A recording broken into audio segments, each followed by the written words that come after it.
돈 없이 값없이 와서 포도주와 젖을 사라.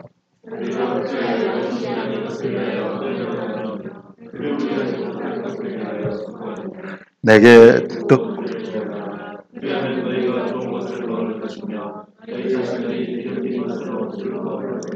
너희는 귀를 기울이고 나에게로 나와 들으라. 그리하면 너희 영혼이 살리라. 내가 너희를 위하여 영원한 언약을 맺으리니 곧 다윗에게 허락한 확실한 은혜이니라.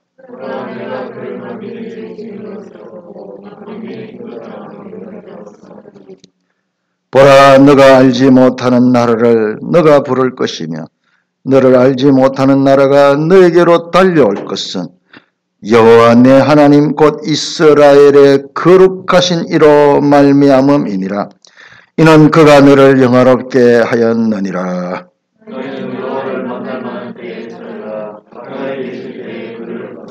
악인은 그의 길을, 불의한 자는 그의 생각을 버리고 여호와께로 돌아오라. 그리하면 그가 긍휼히 여기시리라. 우리 하나님께로 돌아오라. 그가 너그럽게 용서하시리라.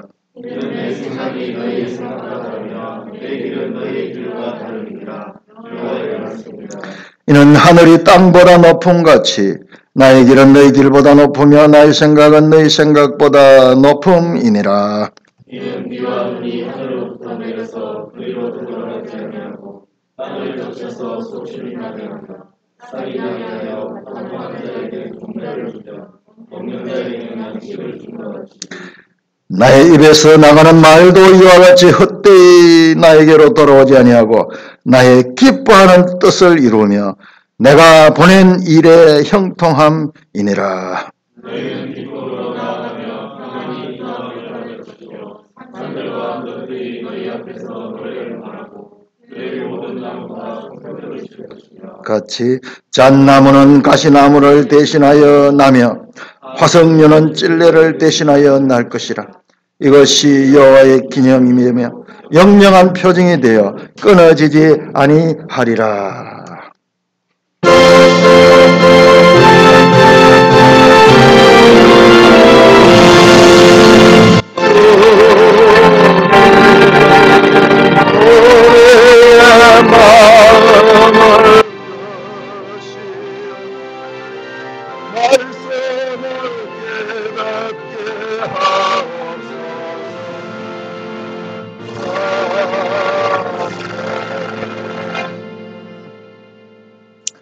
우리가 지난 주간에 읽었던 이사야서, 그리고 오는 주간에 또 읽을 이사야서, 이제 마지막까지요, 어마어마한 내용들이 그 속에 함축되어 있습니다. 이 뜻을 설명하려면 가슴이 벅찰 정도로 참으로 놀라운 말씀들이 연일 선포되고 있습니다. 이사야서는요, 참 놀라운 책이에요. 크게 이사야서가 두 부분으로 나눠진다 그랬죠. 1장에서 39장까지, 그 다음에 40장에서 66장까지. 그래서 우리가 지난해 1장에서 39장을 공부했고, 올해 이제 40장에서 66장을 공부하고 있는 것입니다. 우리 성도들이 공부를 한 게 방대합니다. 어마어마한 거예요. 그런데 1장에서 39장까지의 이 내용들이요, 구약적인 그와 같은 내용이에요. 마치 구약 성경 39권처럼 39장의 내용들이 구약적인 그런 내용이고 결과적으로는 포로로 잡혀간다는 그 이야기예요. 그런데 40장에서 66장 이 27장은 마치 신약 성경 27권처럼 이제 새로운 시대의 포로에서 해방이 되고 돌아와서 하나님의 그 영광의 나라로 돌아간다는 내용이 주가 되고 있습니다. 그 내용 자체가 또 신약 성경 같아요. 그러니까는 이 66권 가운데 이 이사야서가 있는데 이게 66장이에요. 66장이라는 것은 그냥 사람이 나눈 겁니다. 성경에 원래 그렇게 장이 없습니다. 장절이 없습니다. 근데 나누고 보니까는 정확하게 구약 39건과 신약 27건을 합쳐놓은 것 같고, 그 다음에 내용도 딱 그렇게 돼서 신약과 구약으로 나누어져요. 그리고 우리가 성경이 어떤 책인가 알면 알수록 너무나 놀라운 거예요. 이번에 이 사경의 강사님도 와서 말씀을 하신데, 그냥 표면적인 의미로서는 전혀 알 수 없는 그런 내용들이 이 말씀 속에 얼마나 깊은지 몰라요. 성경을 안다는 것은 이제 그런 내용들을 이제 알아가는 거예요. 그러니까 평생 공부해도 늘 새롭고, 그 다음에 그 가운데 성령 하나님께서 조명하시면요, 그 말씀의 깊이와 넓이와 높이를 깨닫는 거예요. 같은 구원이라는 말도 그 단어가 가지고 있는 그 의미가 어떠한지 깊이 깨닫게 되는 것입니다. 그런데요, 이 이사야 1부, 2부가 마치 신약과 구약을 나타낸 것처럼 이미요, 이사야의 두 아들 이야기가 우리 1부에서 나왔습니다. 우리 한번 찾아볼까요? 이사야 7장 3절을 합니다. 7장 합니다. 이사야 7장.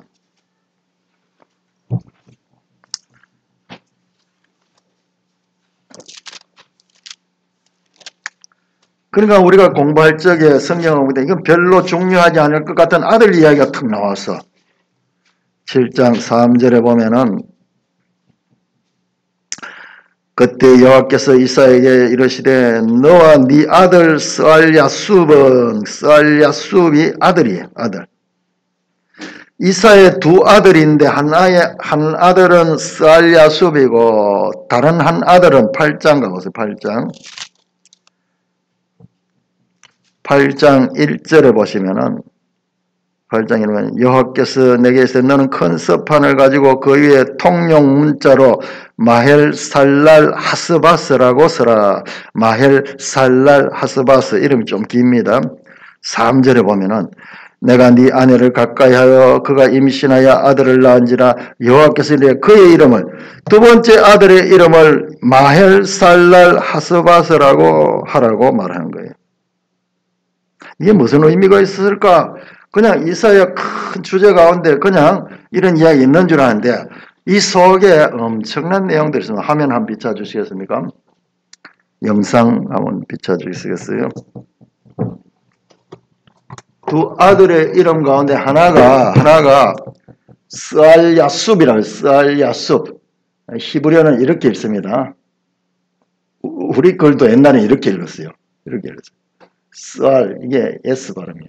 스알 야숲, 무슨 뜻이냐?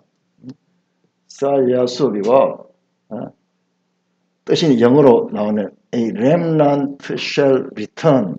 남은 자는 반드시 돌아온다. 아들 이름이 스알 야숲, 수북하는 게 돌아오다 그 뜻이거든요.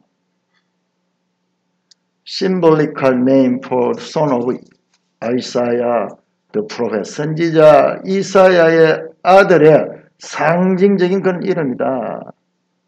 그래 아들 이름의 하나가 남은 자는 반드시 돌아온다는 것과 같은 뜻을 가지고 있어요. 다음 또 보세요. 마헬살랄 하스바스.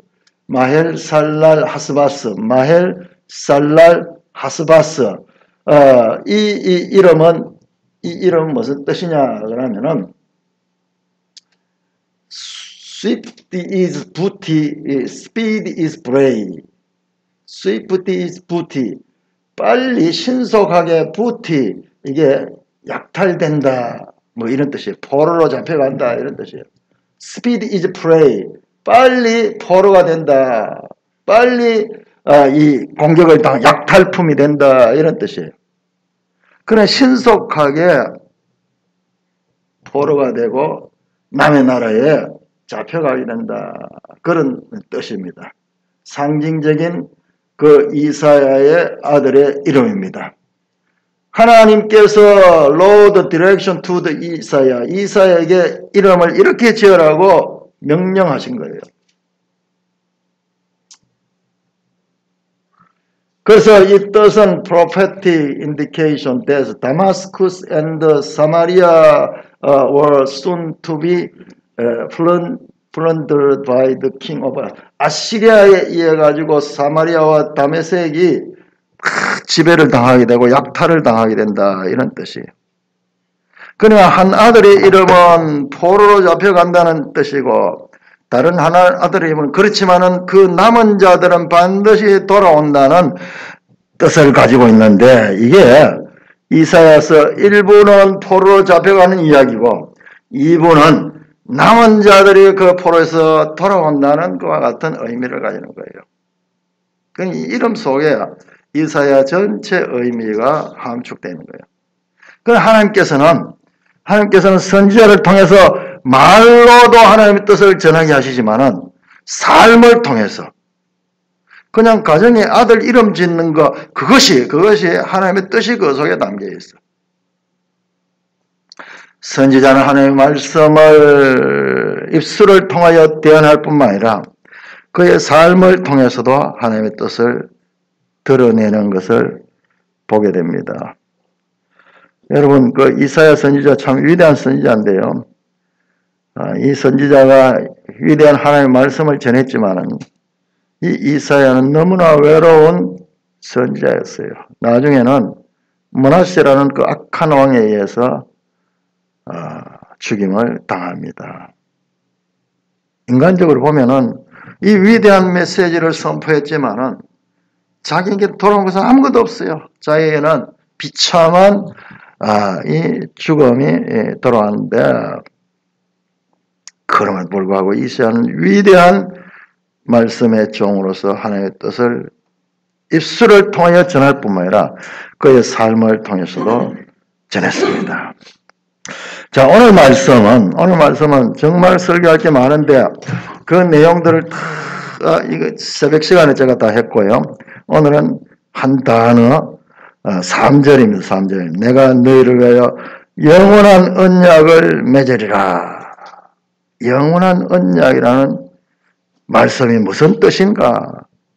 우리 성경의 뜻들을 우리가 흐릿하게 하는 거예요. 영원한 언약 좋은 말씀인 것 같은데 이게 구체적으로 무엇을 가리키는가? 우리 수준에서는 이해하기 너무 어려운 말씀이에요. 하나님이 너를 위하여 영원한 언약을 맺는데 곧 그 언약은 무엇이냐? 다윗에게 허락한 확실한 은혜다. 그렇게 이야기를 합니다. 자, 영원한 언약.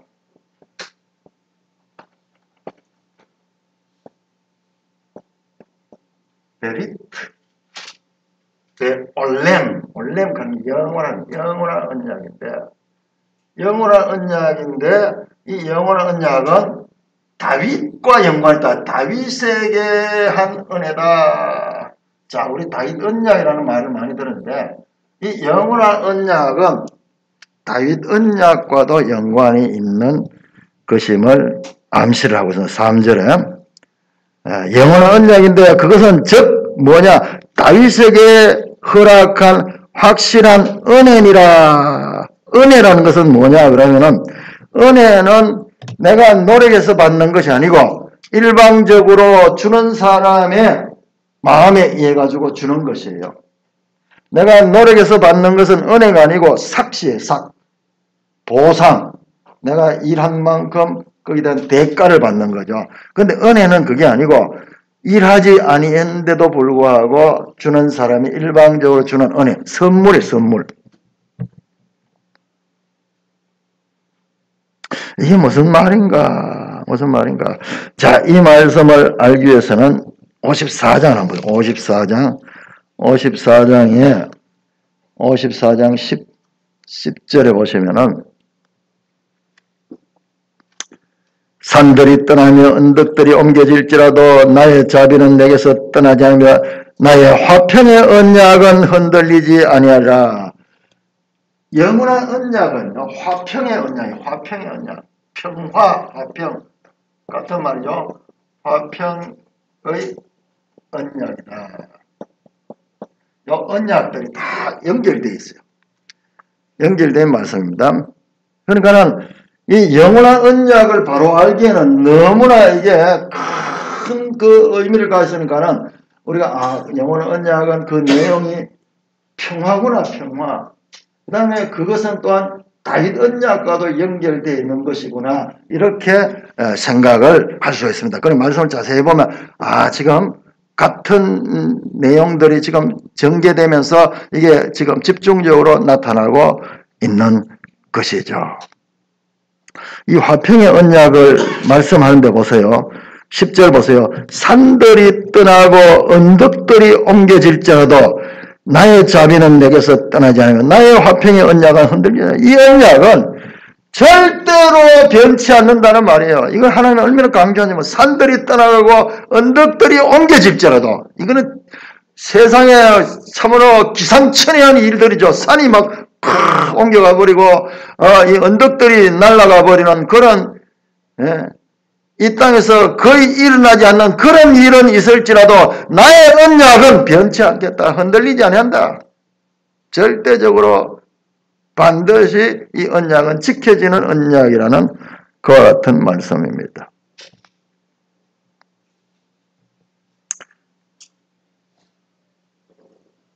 (54장 7절을) 보시면요. 54장 7절을 보시면은 7절 8절 보면은 내가 잠시 너를 버렸으나 큰 긍휼로 너를 모을 것이요 내가 넘치는 진노로 내 얼굴을 내게서 잠시 가렸으나 영원한 자비로 너를 긍휼히 여기라 내 구속자 여호와께서 말씀하셨느냐. 54장 7절 8절.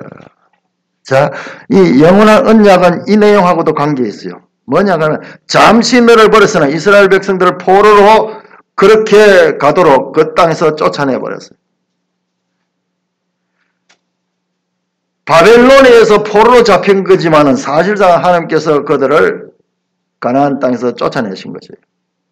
바벨론은 도구로 사용됐어요. 그러나 그 시간은 영원하지 않고 이 영원한 시간이 아니고 그 시간은 잠시 일시적인 거예요. 임시적. 잠시 너를 벗어 큰 긍휼로 너를 모을 것이요. 잠시 포로로 있지만 하나님께서 큰 긍휼을 가지고 너를 모을 것이고 8절 내가 넘치는 진노로 내게서 얼굴을 내게서 잠시 가렸으나 영원한 자비로 너를 긍휼히라. 영원한 자비래. 영원한 자비. 영원한 언약과 연결된 거예요. 영원한 언약은 영원한 자비와 연결되는데 잠시 그들을 고난 가운데 잠시 그들을 이웃의 압제 가운데 있도록 했지만은 그러나 그것은 궁극적으로는 영원한 그와 같은 자비로 긍휼히 여김을 받아서 그들을 돌아오게 할 것을 말씀합니다. 61장 8절도 보면 이사야 61장 8절도 보면은 무릇 나 여호와는 정의를 사랑하며 불의를 강탈을 미워하며 성실히 그들에게 갚아주고 그들과 영원한 언약을 맺을 것이다. 영원한 언약이 또 나옵니다. 61장에도. 그러니 이런 말씀들이 너무나 방대하니까 우리가 막연하죠. 막연한데 이 말씀들이 반복해서 나온 것을 보게 됩니다. 자, 제가 지난 주간에 저도 설교를 해놓고는 저도 놀랐어요. 전혀 생각하지 못했던데 그 이사야와 예레미야와 에스겔과 다니엘이 이게 포로기 그와 같은 내용들인데 그 속에 이사야는 새 일, 그 다음에 예레미야는 새 언약, 그 다음에 에스겔은 새 마음, 새 영, 다니엘의 그 70일의 메시아가 오고 끊어지는 그 예언들, 집중적으로 이 포로 시대에 하나님께서 선지자를 통해 가지고 하나님의 말씀의 가장 중요한 내용들을 그때 집중적으로 계시를 하셨어요. 이것들은 다 연결된 것이라고 말합니다. 새 일이 바로 새 언약이고 새 언약이 새 마음을 주는 것이고 새 영을 붓는 것이고 그것이 다니엘서 보면 70일에 기름 부은 자가 이 땅에 와서 행하는 일이고 그러니까 이 포로 시대 잠시 동안 이스라엘이 고난을 받는 시간이었지만 하나님의 가장 큰 사랑과 하나님의 그 가장 중요한 메시지가 집중적으로 선지자를 통해서 베풀어진 시대가 포로 시기였다는 거예요. 포로 시기였다는 거예요. 그러니까 여기서 우리가 저와 여러분들이 하나님 믿는 사람들은 이런 걸 통해서 하나님이 누구신가를 알아야 돼요. 우리 개인에 있어서도 삶의 고난의 때, 가장 힘든 때, 감당할 수 없는 그와 같은 절망적인 시간에 하나님이 가장 가까이서 그 시간에 그 인생의 앞으로를 바꾸어 놓을 가장 중요한 메시지를 주시는 때가 바로 그때예요. 자, 에레미야 32장을 한번 찾아보십시오. 오늘 또 내가 그걸 또 발견했어요. 이 영원한 언약과 이 영원한 언약이 얼마나 중요한 건지 이걸 보니까 동일하게 하나님께서는 이사야뿐만 주신 것이 아니고 같은 포로기 선지자였던 에레미야에게도 줬습니다. 32장 40절 에레미야 32장 40절을 한번 보겠습니다. 에레미야 32장 40절 제가 읽습니다. 내가 그들에게 복을 주기 위하여 그들을 떠나지 하는 영원한 언약을 그들에게 세우고 나를 경외함을 그들의 마음에 두어 나를 떠나지 않겠다. 이 영원한 언약은요, 놀라운 거예요. 그들 마음속에다 이 언약을 세운다는 거, 마음속에다. 그래서 그들이 떠나지 않도록. 영원한 언약은 마음속에 새겨지는 그와 같은 언약이에요. 자, 동일합니다. 영원한 언약 이사야 나왔고 다음에 다시 에레미야에 여기에 다시 등장합니다. 에레미야에 다시. 자, 여러분들 이 선지자들이 다 포로기 선지자인 것을 여러분들이 기억을 해야 됩니다.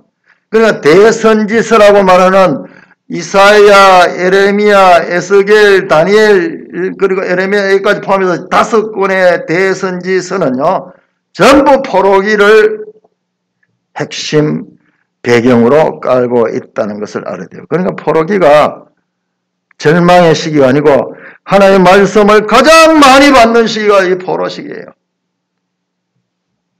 자, 33장 에레미야 33장 보세요.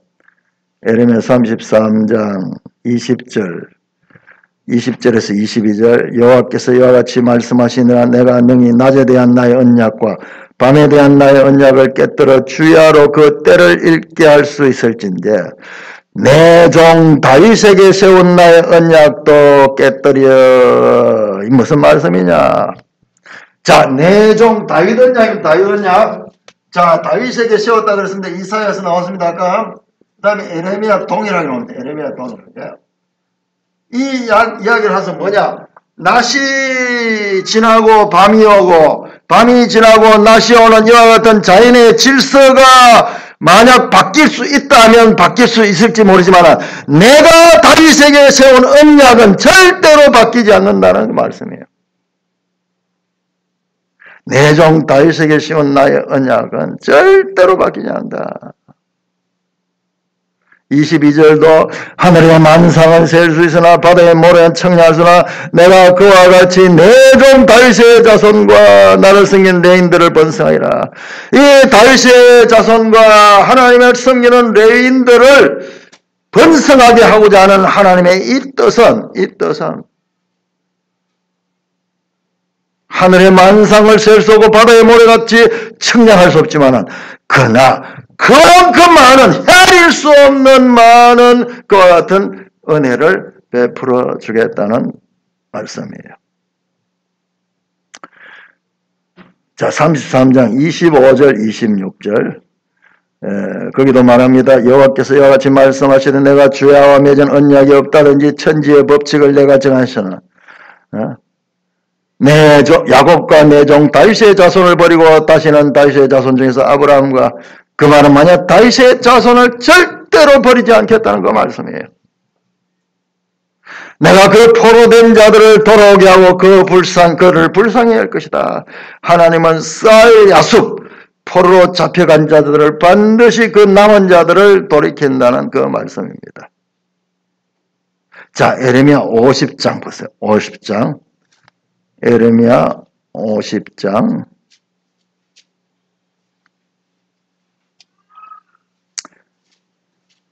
에레미야 50장 5절 말씀 에레미야 50장 5절 말씀 같이 읽습니다. 같이 시작. 그들이 그 얼굴을 시온으로 향하여 그 길을 미루며 말하기를 너희는 오라 잊을 수 없는 영원한 언약으로 여호와와 연합하자. 영원한 언약으로 영원한 언약. 또 나왔습니다. 자, 에레미야에 다시 또 등장했어요. 에레미야 두 번 나왔어. 두 번. 영원한 언약이다. 이 영원한 언약은 잊을 수 없는 것이고 변하지 않는 것이고 영원한 것이고 절대적인 것이고 해와 달은 변할 수 있을지 모르고 산과 저 언덕들은 물러갈 수 있을지 모르지만 이 언약은 절대로 변치 않는다. 하나님이 지금 두 번, 세 번 반복해서 지금 강조하는 언약입니다. 언약입니다. 자, 우리 에스겔 한번 찾아요. 에스겔 34장, 에스겔서 34장. 자, 여러분, 에스겔도 같은 포로 선지자죠. 에스겔은 같은 포로기의 선지자인데, 저 바벨론 포로로 있던 자예요. 바벨론 포로지에서 하나님의 선지자로 활동했던 자가 에스겔이고, 앞에 나왔던 에레미야는 유다 땅에 남아있으면서 거기에서 하나님의 뜻을 전했던 선지자고, 자, 에스겔 34장 23절에서 25절 같이 읽습니다. 시작. 내가 또 그들과 화평의 언약을 맺고 악한 짐승을 그 땅에서 거치게 하리니 그들이 빈들에 평안히 거하며 숲을 가운데 잘지라. 이 악한 짐승들은 뭐냐 그러면 이 악한 나라들을 가리켜 나라들. 자, 화평의 언약 나왔습니다. 에레미야에 나왔던 화평의 언약이 여기 에스겔에서도 등장했습니다. 그리고 같은 말씀들이 포로기 선지자에게 주어지고 있다는 것을 알 수가 있습니다. 화평의 언약은 그 이전처럼 외적이 와서 그들을 포로로 잡아가는 그와 같은 전쟁이 있는 것이 아니고 다시는 그와 같은 전쟁이 없는 거예요. 평화 상태를 누리는 그와 같은 때를 말씀합니다. 자, 37장. 자, 37장 유명한 장이죠. 그 에스골 꼴짜기에 마른 뼈들이 살아나는 죽었던 자들이 살아나는 그 놀라운 말씀인데 에스겔 37장 26절 보시면요. 24절부터 한번 보세요. 24절부터 내 종 다윗이 그들의 왕이 되리니 그들 모두에게 한 목자가 있을 것이다. 25절 후반절도 보세요. 내 종 다윗이 영원히 그들의 왕이 된다. 다윗 이야기가 계속 나옵니다. 에스겔서요. 다윗 언약이 계속 말씀되면서 26절에 보니까는 내가 그들과 화평의 언약을 세운다. 화평의 언약. 또 여기 에스겔 또 나옵니다. 화평의 언약. 그런데 이 화평의 언약이 곧 뭐냐? 영원한 언약이다. 영원한 언약이다. 그렇게 동시에 화평의 언약과 영원한 언약을 지금 동시에 지금 선포하고 있습니다.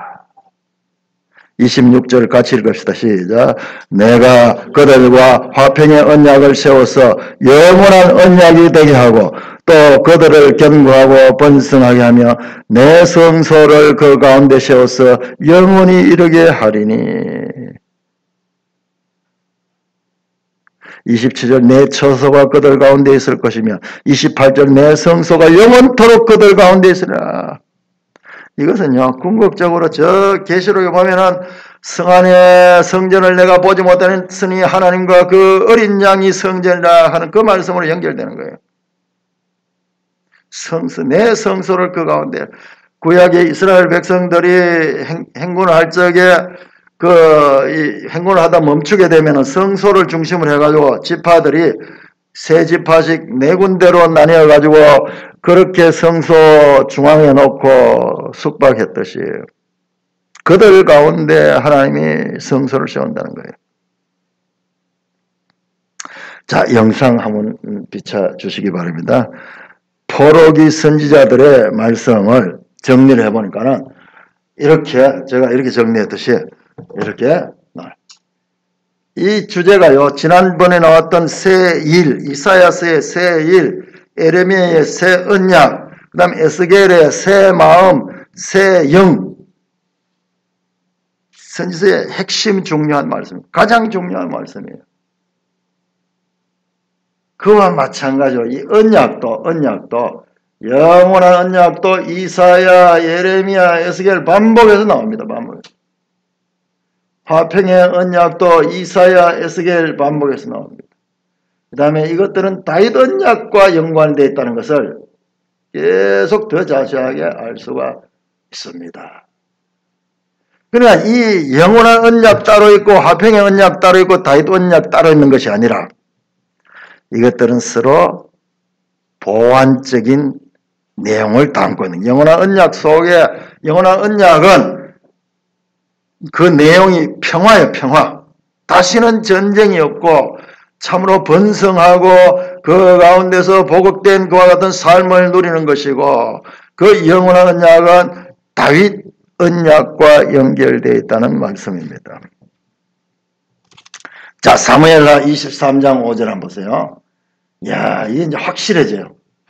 그러니까 여기저기 말씀 여기저기에 막 흩어져 있는데 이걸 못하다 보니까는 이 뜻이 애매한 뜻이 아니고 정확한 뜻으로 나오는데 같이 한번 읽을까요? 시작. 나의 집이 하나님 앞에 같지 않느냐? 하나님이 나와 더불어 영원한 언약을 세우사 만사에 구비하고 경고하였으니 나의 모든 구원과 나의 모든 소원을 어찌 이루지 아니하시라. 다윗과 세운 언약이 나와 더불어 세운 언약이 영원한 언약이에요. 영원한 언약은 다윗 언약이고 화평의 언약이다. 이 세 가지 언약이 다른 것이 아니라 한 가지를 말씀하겠다. 이건 종합적으로 다 하나님의 영원한 언약은 평화의 언약이며 동시에 다윗 언약이다. 영원한 언약 따로 있고 화평의 언약 따로 있고 다윗 언약 따로 있는 것이 아니라 이것이 따로 있다가 이것이 보니까는 쭉 보는 그 뜻들이 하나로 모아져요. 여러분 이게 성경이에요. 하나님의 말씀의 유기적 관계를 보세요. 유기적인 관계. 그리고 연속적인 관계. 그리고 일관된 메시지를 봐야 돼요. 이게 성경이에요. 그러니까 구속사라는 이스라엘 역사라는 그 역사를 통해서 하나님께서는 온 인류를 구원하실 하나님의 구원의 뜻을 계시하고 있는 거예요. 계시하는데 흩어져 있는 이 말씀들이 다 하나님의 한 가지 뜻을 중심으로 해서 계속 역사 가운데서 발전적으로 전개되고 있다는 것입니다.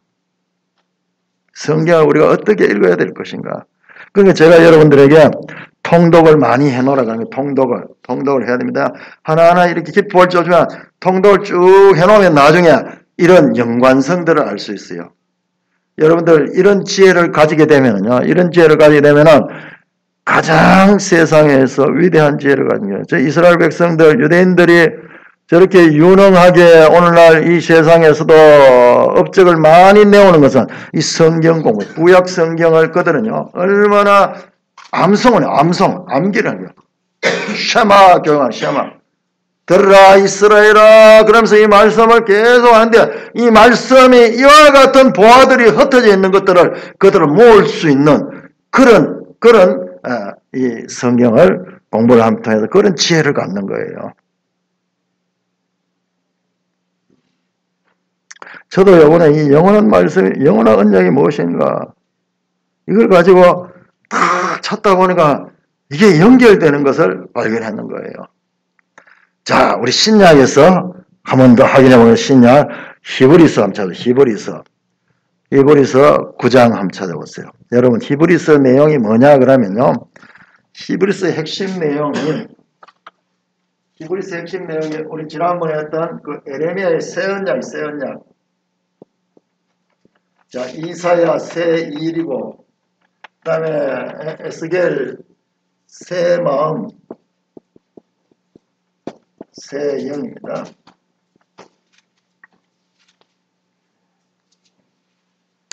자, 히브리서 9장 15절 보세요. 9장 15절. 같이 읽습니다. 시작. 이로 말미암아 그는 새 언약의 중보자시니 이는 첫 언약 때 범한 죄에서 속량하려고 죽으사 부르심을 입은 자로 하여금 영원한 기업의 약속을 얻게 하리라. 영원한 기업의 약속하는 게 언약이잖아요. 영원한 언약이. 영원한 언약이 뭐냐? 새 언약, 새 언약. 새 언약이 뭐냐? 그 이사야에 나오는 여호와의 종 또는 나라고 표현되고 때로는 그라고 표현되었던 그 종, 그 종이에요. 그는 누구냐? 새 언약이 영원한 언약이 영원한 언약. 자, 13장 히브리서 13장 20절. 히브리서 13장 20절 같이 읽습니다. 시작. 양들의 큰 목자이신 우리 주 예수를 영원한 언약의 피로 죽은 자 가운데서 이끌어내신 평강의 하나님이, 이 평강이 이게 샬롬, 화평이에요. 화평. 샬롬, 베리트 오브 샬롬, 샬롬, 평화예요. 화평의 언약, 평강의 언약, 누구? 영원한 언약의 피, 영원한 언약의 피가 있는 것이 바로 새 언약, 새 언약. 그 이 모든 말씀은 이사야가 말씀하는 그 새일, 영원한 언약, 그리고 에레미야가 말씀하는 새 언약, 그리고 이 화평의 언약, 그리고 에스겔이 말하는 새 마음, 새 영, 이것이 바로 다윗 언약과 다 연결되며 궁극적으로 이 모든 것들이 가리키는 것이 누구냐? 이 모든 것이 예수 그리스도예요. 예수 그리스도. 히브리서가 그거를 밝혀주는 거예요. 구약에서는 이런 내용이 안 나옵니다. 구약에서는 부분적으로 그냥 산만하게 흩어져 있지만은 히브리서 기자가 이것을 예수 그리스도가 누군가. 구약은 이 내용들은 전부 구약에 있는 것이고 이 구약은 이 신약의 이 내용들이 여기에 감추어져 있고 이 신약은 이 감추은 것들을 드러내는 거예요. 하나님의 말씀이 일관되게 발전적으로 가다가 궁극적으로는 예수 그리스도께로 나가고 있는 것입니다. 이사야는 예수님이 이 땅에 오시기 전에 한 700년 전의 선지자인데 그를 통해서 하나님께서 이와 같이 예언하게 했는데 그리고 에레미야는 한 600년 전의 선지자고 에스겔도 거의 동시대에 그와 같은 포르기의 선지자인데 그들을 통해서 말씀하는 건 뭐냐? 궁극적 예수 그리스도. 다시 한번 말씀드립니다. 예수님께서 요한복음 5장에서 이렇게 말씀합니다. 이 성경이 내게 대하여 기록한 것이다. 이 성경이 내게 대하여 기록한 것이다. 성경의 일부분 예수님이 베들레헴에서 태어날 것이다. 처녀의 몸을 통하여 태어날 것이다. 이렇게 부분적으로 한두 절에 예언되는 그 예언들 뿐만 아니라 성경 전체 핵심 내용들이 예수 그리스도를 가리키고 있다는 것을 알아요.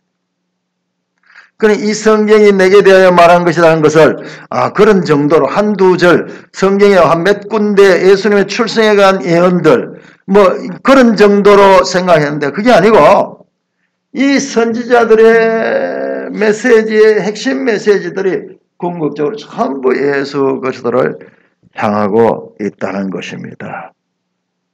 자, 이 언약은 영원한 언약이고 평화가 절대로 깨뜨리지 않는 그와 같은 언약이고 이것은 다윗을 통하여 주신 언약인데 이 다윗 언약이 바로 예수 그리스도잖아요. 예수 그리스도. 아브라함과 다윗의 후손 예수 그리스도의 세계라 그렇게 신약 성경은 시작이 되죠.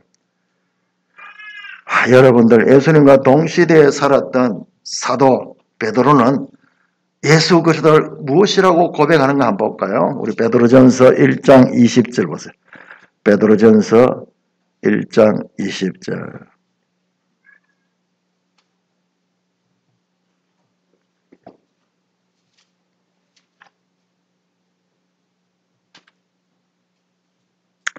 베드로전서 1장 20절 같이 읽습니다. 시작. 그는 창세전부터 미리 알리신 바 되시니라. 이 말세에 너희를 위하여 나타나신 바 되었으니. 그는 예수님을 가리킨 거예요. 예수님은 언제?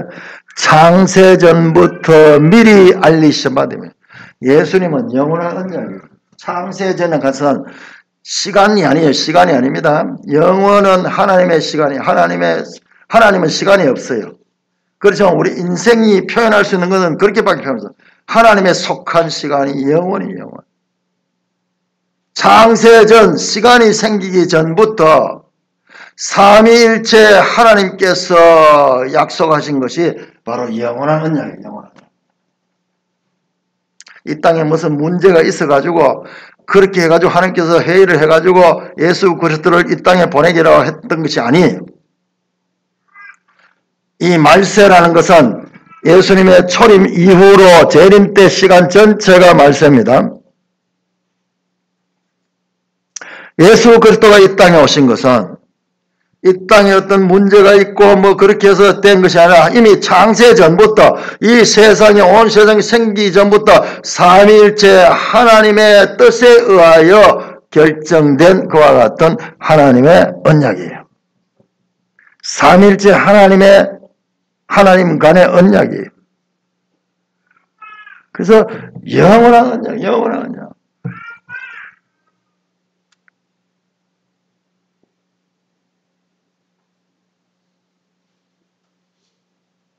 이 영원한 언약의 구체적인 역사 가운데서 실천되는 것이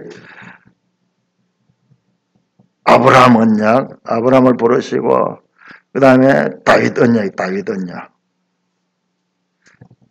다윗의 후손을 통하여 그 왕위가 지속될 것입니다. 그 말씀입니다.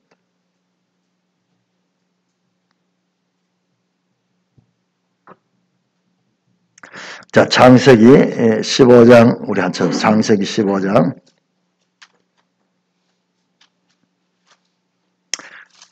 우리 지난번에 우리 강사 목사님이 그렇게 물었죠. 구약 성도들은 어떻게 구원을 받았는가? 그렇게 물었죠. 구약 성도들이 율법을 지키지 못했어요. 율법으로 구원받지 못했습니다. 율법을 다 구원받으면은, 다 지키면은 율법으로 구원받지만은요. 구약 성도들도 하나님의 은혜로 구원을 받습니다. 자, 창세기 15장 6절. 아브라함이 어떻게 하나님께 의롭다 여김받는 것이 구원이거든요. 같이 읽습니다. 시작. 아브라함이 여호와를 믿으니 여호와께서 이를 그의 의로 여기셨다. 믿음을 의로 여기신 거예요. 자, 22장. 창세기 22장 16절에서 18절. 하나님께서 믿을 수 없는 일을 하셔서 100세 된 아브라함에게, 그리고 생리가 완전히 끝난 지 오래된 그와 같은 사라에게 하나님께서 약속을 통하여, 말씀을 통하여 그 후손을 줬습니다. 그런데 그 후손을 줄 때는 언제고 하나님께서 그 이삭을 하나님께 바치라고 말한 거예요. 그런데 그 아브라함이 그 하나님의 말씀을 그대로 믿고 실행하는 것이 22장이에요. 창세기 20장. 자, 앞에서 하나님을 그냥 아브라함은 믿음으로 구원을 받았죠. 그런데 이번에는요, 큰 행위를 할 수 있는 그와 같은 하나님께서 시험을 하십니다. 16절 이르시되 여호와께서 이르기를 내가 나를 가리켜 맹세하니, 하나님이 하나님 자신을 가리켜 맹세하는 거예요. 여러분 성경에 이런 표현 많이 나옵니다. 하나님은 더 이상 큰 분이 없기 때문에 하나님은 인간들하고 또는 이 피조물들하고 같이 언약을 맺을 수 없어요. 하나님이 자신을 가리켜 약속하는 거, 맹세하는데 내가 이같이 행하여 네 아들 네 독자도 행하지 않자. 믿음으로 구원받은 아브라함은요, 행위를 통하여서 그 믿음을 확정시키고 있습니다. 가장 귀한 독자도 아끼지 않았죠. 자, 이때 하나님 약속합니다. 17절 내가 너에게 큰 복을 주고 너 씨가 크게 번성하여 하늘의 별과 같고 바닷가 모래같이 하리니 너 씨가 그 대적의 성문을 차리라. 18절 또 내 씨로 말미암아 천하 만민이 복을 받으니 이는 너가 나의 말을 준행하였습니다 하였다 하라. 자, 여기 잘 봐야 됩니다. 17절 큰 복을 줍니다. 여러분 성경에서 큰 자가 들어가면은 이거는 어마한 거예요. 우리는 그냥 좀 상대적으로 좀 큰 건데 이 큰 복은 하나님의 복이에요. 하나님의 복. 큰 사랑. 여러분 무당들한테 가면은 믿음 있는 성도들이요. 그 무당이 굿하는데 거기에 앉아 있으면요. 이 굿이 안 돼. 그래가지고 그 무당이 여기 큰 신 모신 사람이든 큰 신 모신 사람 나가야 된다 그러면서 그래가 딱 찾아내는데 찾아내요. 큰 신이고 하나님 사랑은 큰 사랑이에요. 그냥 우리 이 땅의 상대적인 크고 작은 상태가 아니에요.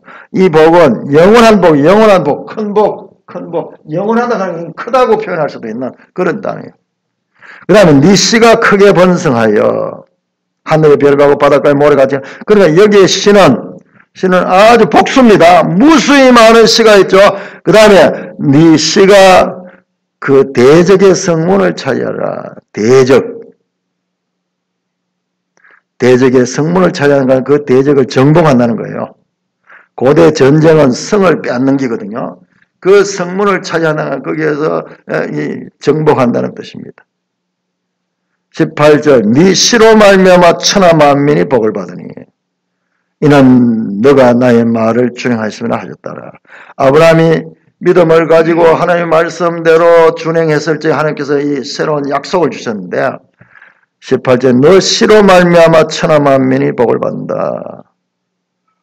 네 씨가 이게 앞에 보니까 크게 번성하고 하늘의 별과 바다의 모래 같다. 이것은 다수죠. 여러 후손들을 가리켜 후손. 씨라는 말은 이게 후손을 가리킨 거예요. 그런데 그 다음에 나오는 내 씨 17절 두 번째 나오는 내 씨는 단수로 나옵니다. 단수로 네 씨가 그 대적의 성문을 차지하고 그 다음에 18절에 너 씨로 말미암아 천하 만민이 복을 받게 된다. 이건 단수로 되어 있어요. 단수로 되어 있습니다. 자, 우리 갈라디아서 3장 찾아보세요. 자, 구약에서는 이게 흐릿하게 그냥 표현되는 건데 여기 신약에 가면 이걸 꼭 집어가지고 이 뜻을 해석입니다. 갈라디아 3장 16절. 또 화면 한번 그 시에 대한 화면을 한번 비춰주시기 바랍니다. 자, 우리가 이제 이사야가 끝나면은 갈라디아서예요. 이렇게 또 연결되도록 되어 있어요. 갈라디아서 나오는데 우리가 이사야를 제대로 공부를 하고 이제 갈라디아서를 볼 때에 이전에 보지 못했던 그 말씀들이 보이게 될 거예요. 자, 갈라디아 3장 16절입니다. 자, 그러니까 신약 성경의 이 한 절들은요. 구약의 어마어마한 내용들을 압축하고 있는 거예요. 자, 3장 16절 갈라디아 같이 읽습니다. 시작. 이 약속들은 아브라함과 그 자손에게 말씀하신 건데 여럿을 가리켜 그 자손들이라고 하지 아니하고 오직 한 사람을 가리켜 너 자손이라 하셨으니 곧 그리스도라. 자, 앞에 나왔던 그 복수 자손들이 아니고요. 단수 자손은 한 사람인데 그게 뭐냐? 그리스도라. 우리 앞에서 내 씨라고 나왔죠. 자, 화면 한번 보세요. 앞에 나왔던 씨락 하는 단어가 요거 히브리어로 째락 하는 째락. 요건 seed, 씨라는 말도 있고, 그 다음에 child, 어린이도 말고 있고요. 그 다음에 여기 뭐 offspring 또는 descendant, 후손. 그러니까는 창세기에서는 씨로 번역됐지만 이것이 갈라디아서는 자손으로 번역돼. 같은 이야기. 앞에 봤던 창세기 22장의 그 말씀을 사도 바울이 인용해가지고 지금 그 씨가 누군가를 지금 드러내는 거예요. 그 씨는 바로 그리스도다. 천하 만민이 복을 얻게 되는 것은 그리스도로 말미암고 이 그리스도가 대적의 성문을 차지하는 겁니다.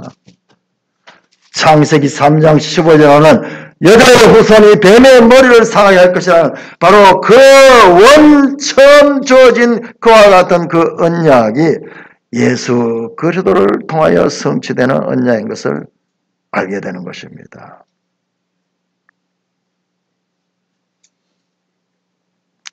구약 성경의 모든 것들은 바로 예수 그리스도를 향하여 가고 있는 거예요. 그러니까 우리가 예수 그리스도가 누구신가를 바로 알게 되는 것은요, 앞으로 교회가 무엇인가도 알게 되는 지는 거예요. 교회는 예수 그리스도의 몸이에요, 몸. 예수 그리스도와 불과 분리적인 거예요. 그리고 예수 그리스도가 여기까지 오는 데까지는 이 구약의 구속사의 과정을 통해서 왔고, 마침내 예수 그리스도 이 땅에 오셨고, 예수 그리스도께서 이 땅에 세운 것이 교회예요, 교회. 그래서 그리스도의 몸인 거예요. 교회와 그리스도는 이같이 구약 성경에서 점진적이고 발전적으로 가장 중요한 주제로 가르쳐왔던 그 내용들이 지각되는 것이 바로 예수 그리스도와 그 교회입니다.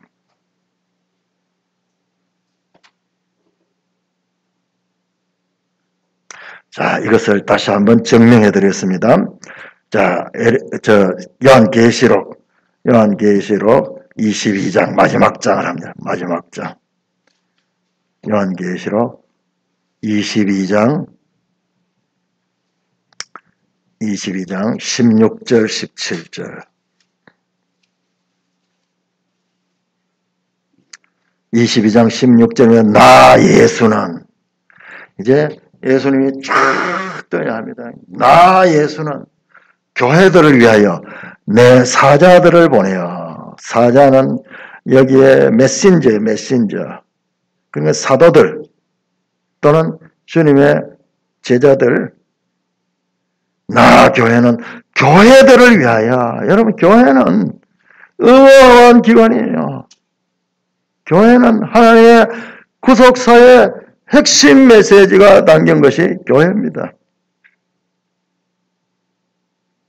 나 예수는 교회들을 위하여 나의 사자를 보내 이것들을 너에게 증언하였노라. 나는, 예수는 누구냐? 다윗의 뿌리요 자손이다. 나는 다윗의 뿌리는 이 가지의 근원이잖아요. 출발점이에요. 다윗의 출발이 바로 예수 그리스도고, 그리고 자손이기도 하다. 조상이 되기도 하면서 자손이 되기도 한다. 이게 예수 그리스도의 실상이에요. 영원한 언약, 창세전부터 하나님의 약속 속에서 이 다윗 언약은 들어있었고, 이 다윗 언약의 궁극적 성취는 바로 다윗의 후손으로 오신 예수 그리스도입니다.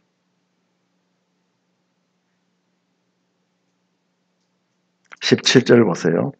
성령과 신부가 말씀하시기를 오라 하시도다. 듣는 자도 오라 할 것이요 목마른 자도 올 것이요 또 원하는 자는 값없이 생명수를 받으라. 오늘 우리 이사야 55장 1절에 보면은 오라 너희 모든 목마른 자들아 물로 나오라. 돈 없는 자도 오라. 너희는 와서 먹되 돈 없이 값없이 와서 포도주와 젖을 사라.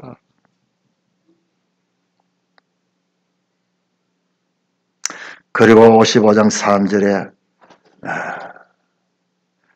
너희는 귀를 기울이고 내게 나와 들으라. 그리하면 너희 영혼이 살리라. 내가 너희를 위해 영원한 언약을 맺은 곧 다윗에게 허락한 확실한 은혜다. 말씀이 육신이 된 분이 예수 그리스도입니다. 그러므로 예수 그리스도는 지금도 이 말씀을 통하여 우리에게 역사하시는 거예요.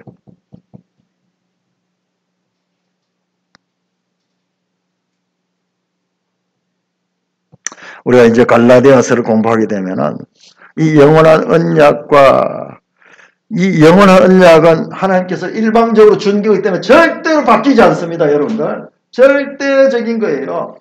누가 사람이 언약을 맺은 것 같으면은 사람은 변합니다. 죽기 때문에.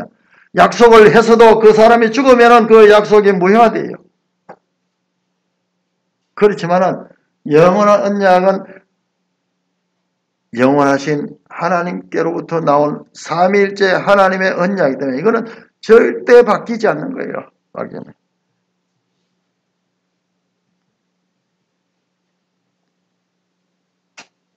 그 영원한 언약이 바로 예수 그리스도를 통한 구원의 언약이고, 이 이사야 속에서 또는 포로기 선지자를 통하여 하나님께서는 예수 그리스도를 통하여 이루어질 그 구원, 새 언약, 영원한 언약을 향하여 집중적으로 구속사를 이끌어가며 선자를 통하여 하나님의 뜻을 지금 계시해서 보여주고 있는 것입니다. 사랑하는 형제 자매 여러분, 우리는 지난 무더운 8월의 첫 주에 이사야를 통한 하나님의 구원의 경륜을 보았습니다. 엄청난 내용들이 여기 담겼어요. 선지자 이사야를 통하여 선포하신 영원한 언약은 다시는 타락이 없는 화평의 언약이고, 또한 예수 그리스도가 왕으로서 영원히 다스리시는 다윗 언약이었고, 궁극적으로 예수 그를 통하여 이 땅에 성취됐고, 뿐만 아니라 교회를 통하여 그 언약은 지금도 성취되고 있는 것이고, 저와 여러분들이 작은 예수가 되어 이 영원한 언약, 그리고 화평의 언약, 다윗에게 준 그 언약, 왕과 선지자와 제사장의 역할로서 지금 우리에게 주어진 과정인 것입니다. 그냥 예수 그리스도는 믿음의 대상일 뿐만 아니라 우리의 삶의 대상, 삶의 모델이에요. 삶의 모방, 우리가 모방해야 될 대상이 예수 그리스도. 여러분, 하나님께서 이 포로기 선지자를 통하여서 이사야와 에스겔과 다니엘과 이와 같은 이 포로기 선지자를 통해서 하나님이 장차 이루실 예수 그를 통한 새로운 일, 새로운 언약, 그리고 새 마음, 새 영을 주어서 이 교회를 탄생케 하시고자 하는 이와 같은 하나님의 구속사의 경륜은요, 이렇게 하나님의 영원한 언약에 기초하고 있는 것이고, 이것이 오순절 성령 강림으로 말미암아 이 땅에서 성취되었고, 지금 저와 여러분들도 그 놀라운 은혜의 시간 속에 참여하고 있는 것입니다. 이와 같은 하나님의 영원한 언약은 사람의 조건에 따라서 변경되는 행위 언약이 아니에요. 자, 앞에서 우리가 이제 나중에 이 갈라디아 할 때 이걸 공부하는데, 이 언약 속에 두 가지, 하나는 행위 언약, 내가 지켜야만 구원을 받는 그와 같은 행위 언약이 있고, 하나는 은혜 언약. 은혜 언약은 일방적으로 주는 거예요. 내가 지키고 안 지키고 상관없이 일방적으로 주는 거예요. 이걸 우리가 잘 헷갈리니까는 우리가 신앙생활에서도 여러 가지 문제가 일으키는데, 자, 이 언약은 일방 은혜 언약. 하나님께서 주시는 거예요. 그러니까 사람의 조건에 따라 바뀌지 않으면 복음 중에 복음이고, 이 영원한 언약은 믿을 수 있는 언약인 것입니다. 우리가 믿는 하나님은 여러 큰 긍휼과 자비의 영원한 언약의 주권자이십니다. 이 큰 은혜를 입는 백성답게 범사에 예배하는 삶을 살아내는 산돌교회 되시기를 주님의 이름으로 축원합니다. 오 하나님 아버지, 은혜를 감사합니다. 우리가 받은 구원이 얼마나 놀라운 하나님의 창세전부터 계획하신 영원한 언약에 의한 것인지 말씀을 통하여 알게 하시니 참으로 감사를 드립니다. 하나님이 우리를 사랑하시되 어떻게 사랑하셨으며 우리를 구원하시되 어떻게 구원하셨는가? 그 하나님의 큰 구원의 경륜과 그 하나님의 심정을 피조물이며 도무지 하나님과는 근접할 수 없는 죄인인 우리가 하나님의 은혜를 받아서 이 놀라운 하나님의 뜻을 알 수 있게 하시니 하나님 아버지, 참으로 감사와 찬송과 영광을 돌립니다. 이 영원한 언약은 큰 긍휼과 자비와 사랑의 언약이니 우리가 이 언약을 통하여 영원히 멸망하지 아니하고 화평의 언약으로서 또한 왕세의 언약의 성취자들로서 우리의 미래를 소망 있게 하시니 감사를 드립니다. 우리가 받은 구원이 무엇인가? 우리가 속한 교회가 어떤 교회인가? 이 놀라운 하나님의 지혜에 참여할 수 있는 저희들 되게 하시며 또한 삶으로 살아낼 수 있도록 성령 하나님 내주하셔서 지도해 주시니 감사를 드립니다. 영광, 존귀, 찬송 주님 세세토록 받아 누리시옵소서. 우리 주 예수 그리스도의 이름으로 감사하며 기도드리옵나이다. 아멘.